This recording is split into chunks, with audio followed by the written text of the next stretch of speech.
احترام ہو رہا تبرک ہے. ایک نبی نے ایڑیاں پکڑی تھی وہاں سے چشمہ یہ جاری ہوا پانی کا. ماں کو لٹا کے گئی تھی نا, پیاسے تھے نا اسماعیل.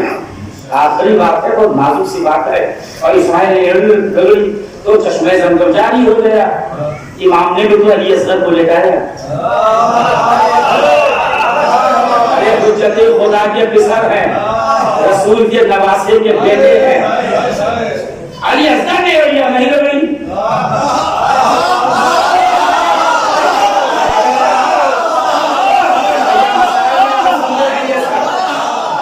شہزادے نے ایڑیاں نہ لگائی کیونکہ جانتے تھے اسماعیل نے ایڑی لگائی تھی تو چشمہ جاری ہو گیا تھا. میں بھی تو حجت خدا کا پسر ہوں. اگر ایڑی رگڑ دوں گا تو ساری دنیا خوراک ہو جائے گی.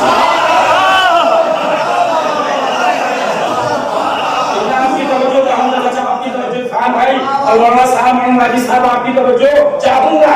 جانتے تھے ایڑی رگڑ دوں گا تو دنیا خوراک ہو جائے گی. ارے جس کی پیاس زمزم کی آبرو بچا لے اسے اصغر کہتے ہیں.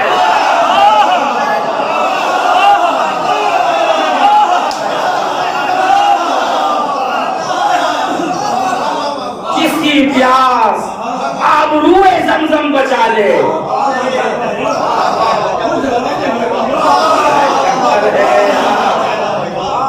جس کی پیاس آبرو زمزم بچا لے اسے علی اصغر کہتے ہیں. جس کی تشنگی عزت زمزم بچا لے اسے علی اصغر کہتے ہیں. تو ٹھہر کے جملہ کہہ دوں, علی اصغر وارث اسماعیل ہیں. بیان میرا مکمل ہو گیا, گھر میں بھی جا کے سوچئے گا. اور یہ میرا مزاج نہیں ہے, جب میں شاعری کرتا ہوں تو ساکری نہیں کرتا, اور جب ساکری کرتا ہوں تو شاعری نہیں کرتا. لیکن اس مرحلے پر آنے کے بعد میں اشعار ضرور پڑھتا ہوں, یہ سن لیجیے اور مجھے اجازت دیجیے. یہ امام حسین علیہ السلام علی اصغر کو لے کے مقتل میں آئے تو شہزادے نے کیا کہا؟ فسبان ممدود. علی اصغر کہتے ہیں کہ مایوس جب کہ دین محمد لگا مجھے.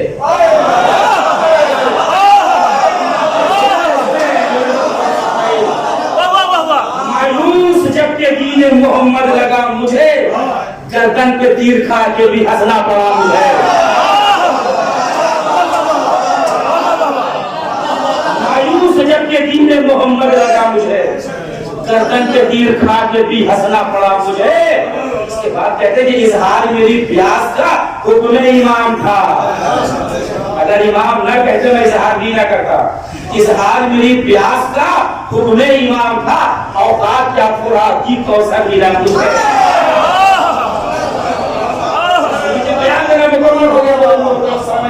اوقات کیا خوراک کی کوثر ملا مجھے. میں اپنی عمر سے بہت آگے نکل گیا. میں اپنی عمر سے بہت آگے نکل گیا. اس کم سنی میں رتبہ اکبر ملا مجھے. کیوں کر کہوں کی باتیں علمدارے کر گیا, خاموش کیسے جھولے میں رہنا پڑا مجھے. اور امام نے یہ سر کو دفن کیا تھا کچھ گھنٹے کے لیے, اس کے بھی ترجمانی کر دیتے ہیں. کہتے ہیں کیا سرنا میرا جائے کا دربار شام میں, گھنٹوں تہ زمین یہ صدمہ رہا مجھے. بس ایسے دو تین جملے شہزادے پر سن لیجئے. بچوں نے اس مجلس سے عزا کا انعقاد کیا ہے. اب ایام عزا تقریباً مکمل ہونے والے ہیں. ربیع الاول کا مہینہ, آج ربیع الاول تک یہ عزا کا سلسلہ چلے گا.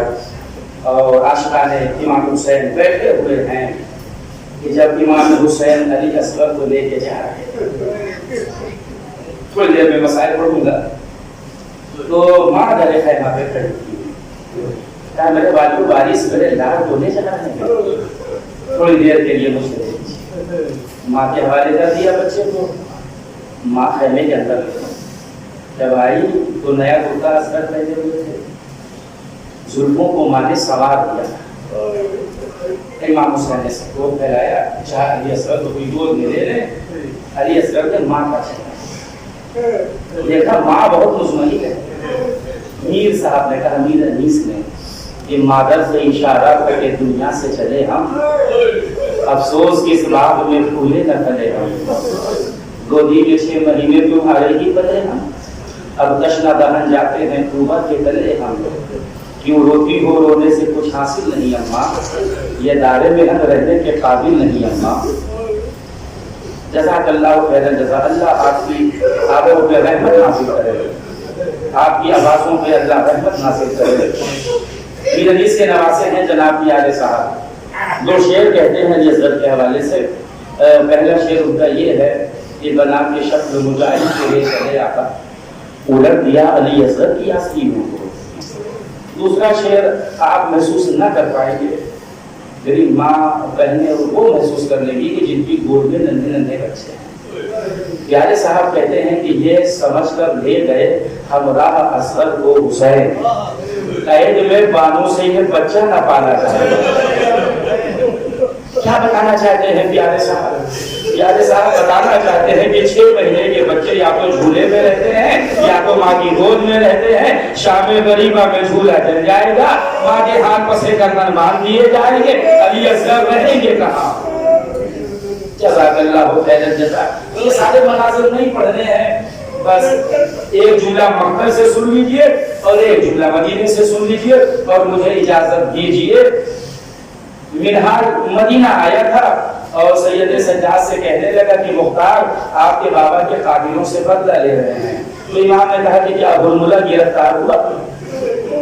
تو منہاج نے کہا مولا آپ نے بابا کے قاتل کو نہیں پوچھا، یہ ہرملہ کو کیوں پوچھا؟ کہا ہرملہ نے جو تیر میرے بھائی کے گلے پہ مارا تھا اس تیر سے ہم آل محمد کا کلیجہ چھیڑے۔ جزاک اللہ خیر الجزا۔ منہاج کوفہ ہے، مختار سے ملاقات ہوئی تو مختار سے کہا منہاج نے کہ چوتھی امام نے سلام کہا ہے اور یہ پوچھا ہے کہ ہرملہ گرفتار ہوا ہے۔ اب یہ مختار نامی ہی سے روایت پڑھ رہا ہوں۔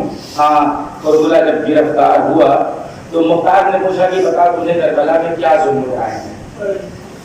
تو کہا کہ امیر نہ مجھ سے بتایا جائے گا نہ تجھ سے سنا جائے گا۔ ارے بتانا تو پڑے گا۔ کہا امیر جب میں کوفہ سے گیا تھا تو میرے دلکش میں 6 تھے، 3 تیر میں نے نشانے پہ مارا اور 3 تیر میرے نشانے سے خطا۔ کہا کہاں مارا تو نے 3 تیر؟ کہا ایک تیر میں نے مشق سکینہ پہ۔ جزاک اللہ خیر الجزا۔ اللہ آپ کی آوازوں پہ رحمت نازل کرے، اللہ آپ کی آنکھوں پہ رحمت نازل کرے۔ کہا ایک تیر میں نے مشق سکینہ پہ مارا کہ جس کی وجہ سے حسین کے بچے پیاسے رہتے ہیں۔ کہا دوسرا تیر میں نے اس وقت مارا جب حسین گھوڑے پہ ڈگمگا رہے تھے، تو میں نے تیر حسین کی پیشانی پہ مارا جس کی وجہ سے حسین گھوڑے سے زمین پر گرے۔ جب ہرملہ تیسرے تیر کا حال بتانے لگا تو کنیز آ گئی، اس نے کہا مختار کوفے کی عورتیں بھی آئی ہیں جو تیسرے تیر کا حال سننا چاہتی ہیں۔ سنے جب مساج کے فکر یاد آئے یار یہاں سے آنسو بن گئے، کوفے کی عورتیں آ گئی، پردے کا اہتمام ہوا، اب عورتیں آگے بیٹھ گئی۔ اب تیسرے تیر کا حال ہرملہ بتانے لگا کہ مولا حسین 6 مہینے کے بچے کو لے کر میدان کربلا میں آئے، سوال آپ کیا تو گلا کیوں مرفع ہو گیا؟ تو مصر سعد نے کہا مولا حسین کے کلام کو قطع کر دے، تو میں نے ترکش میں سے 3 ہلکا تیر نکالا اور کمان سے لگایا، بچے کے گلے کو نشانہ لگایا، لیکن اے امیر مختار جب میں بچے کو مارنا چاہتا تھا تو ایسا لگ رہا تھا کہ جیسے رسول اللہ سامنے کھڑے ہو اور کہہ رہے ہوں کہ میرے 6 مہینے کے بچے کی طرح کیا بھی رہا ہے۔ اے امیر مختار میرا ہاتھ کاپ گیا اور میرا نشانہ کھڑا کر گیا۔ اب آپ میری طرف دیکھیں تاکہ میں آپ کو مقتل کا منظر بھی دکھا دوں، آپ دیکھیں میری طرف۔ پھر ہرملہ کہتا ہے کہ میں نے پھر تیر کو کمان سے لگایا اور بچے کو نشانہ بنایا تو ایسا لگا کہ جیسے کوئی نقاب پوش معظمہ میرے سامنے کھڑی ہو اور میرا نشانہ خطا کر گیا۔ لایا میرے مختار میں نے تیسرا تیر پھر کمان سے لگایا، جیسی میں نے مارنا چاہا تو ایسا محسوس ہوا کہ جیسے بچے کی ماں در خیمہ پہ کھڑی ہو جو مجھے دیکھ رہی ہو، کہا میرا نشانہ پھر خطا کر گیا۔ اے امیر مصر سعد نے مجھ سے کہا ارے اتنا بڑا نشانے باز اور نشانہ خطا کر رہا ہے، اے امیر 3 بھار کا تیر میں نے کمان سے لگایا، اب آپ میری طرف دیکھیں اور مقتل کا منظر دیکھیں، اور میں نے تیر کو کمان سے رہا کیا۔ امیر میرا نشانہ تو پھر خطا کر گیا تھا، کیونکہ تیر پرواز سے بلند تھا اور مجھے یہ لگ رہا تھا کہ تیر حسین کے گلے پہ لگے گا، لیکن جیسے ہی تیر قریب پہنچا، اے امیر مختار، ایک مرتبہ بچہ باپ کے ہاتھ پہ ہو گیا اور بچے نے تیر کو اپنے گلے میں لے لیا، ایک پھل گلے پر، ایک پھل بچے کے کان میں پیوست ہوا اور ایک پھل نے حسین کا بازو چھید دیا۔ جزاک اللہ خیر الجزا۔ میں مجلس یہیں پہ مکمل کر دیتا، لیکن 2 جملہ اور سنتے جائیے اور مجھے اجازت دیجیے۔ وہ جملہ یہ ہے کہ رہائی کے بعد جب اہل حرم مدینہ پہنچے تو بشیر ساتھ ہے، اور بشیر نے بڑی خدمت کی اہل حرم کی، اور جب مدینہ پہنچا کر بشیر لوٹنے لگا تو بی بی زینب نے سید سجاد کو بلا کے کہا کہ بشیر نے بڑی خدمت کی ہے، اسے کچھ اجرت دے دو۔ تو بیویوں نے زیورات اکٹھا کیا اور سید سجاد کے حوالے کیا، کہا بشیر نے بڑی خدمت کی ہے، یہ زیورات بشیر کو بطور اجرت دے دو۔ چوتھے امام وہ زیورات لے کر بشیر کے پاس آئے، کہا بشیر تو نے راستے میں اہل حرم کی بڑی خدمت کی ہے، یہ زیورات رکھ لے۔ ایک مرتبہ بشیر طرف کے کہتا ہے کہ مولا یہ سیدانیوں کے زیور ہیں، میں ان زیور کو ہاتھ بھی نہیں لگا سکتا۔ یہ مجلس مکمل ہو گئی، اس کا اجر آپ کو شہزادی زہرا عطا کرے گی۔ باب مسائب کا آخری جملہ سنتے جائیے، کہا مولا مجھے یہ زیورات نہیں چاہیے، یہ سیدانیوں کے زیور ہے اور میں سیدانیوں کے زیور کو ہاتھ نہیں لگا سکتا۔ اگر آپ کو کچھ دینا ہے تو جب شام میں لوٹ کا سامان آیا تھا تو ایک رومال بھی آیا تھا، وہ رومال مجھے دے دیجیے۔ ارے سید سجاد گھر میں گئے، کہا بھوبی اماں لوٹ کے ساتھ جو رومال آیا تھا وہ رومال بشیر کو دے دیجیے، وہ بطور تبرک لینا چاہتا ہے۔